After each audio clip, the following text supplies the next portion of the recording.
20 እና 15 ኦርደር ነበር የሚወጡት። ኢቴች ሲመጣ ግን 70 እና 80 ኦርደር ነው ሲያወጡ የነበረው።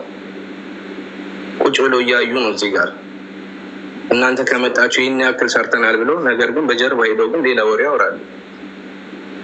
እያንዳንዳቸውን እዚህ ጋር ያሉት እንዳለ ጠይቄያቸዋለሁ ነው፣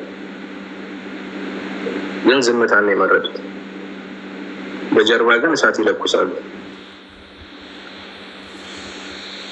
እና አንዳንዴ ምንም አይነት መረጃ ሳይኖራቸው ግን 3 እና 4 ሆነው ትንሽ ሚዲያውን ይዘነዋል በሚል ሰው እናውቃለን በሚል ሰውን ያለ ስም ለመስጠትም ጥሩ ነጋዴዎች ያው ራሳቸው ነገር የሚገሩት። እኛ ኢቴቾች በቂ ስታፍ አለን፣ በቂ ድራይቨር አለን፣ ጀግና የሆነ ሰራተኞች አሉ።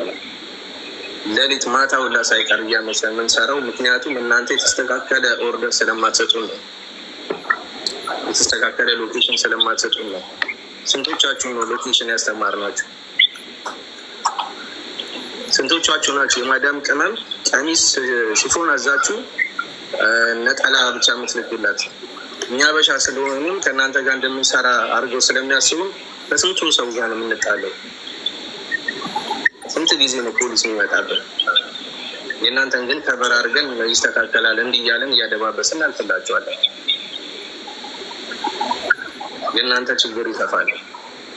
ሂሳብ ያቆያሉ ሊባል ይችላል። አዎ ጀማሪ ነን፣ እናቆማለን፣ እናቆያለን። ግን አልቀረባችሁ። ማክሲመም ቆየ ከተባለ 10 ቀን ነው። እኛ የወጣውን ሂሳብ ልንሰጣችሁ ስንል ከ135-80% የሚሆነው አንድ ላይ አምጡልን አላችሁ። የአብዛኛውን ድምፅ ነው የምንሰማው እንጂ ምንም ችግር የለም። ዛሬ ካወጣ ብሩን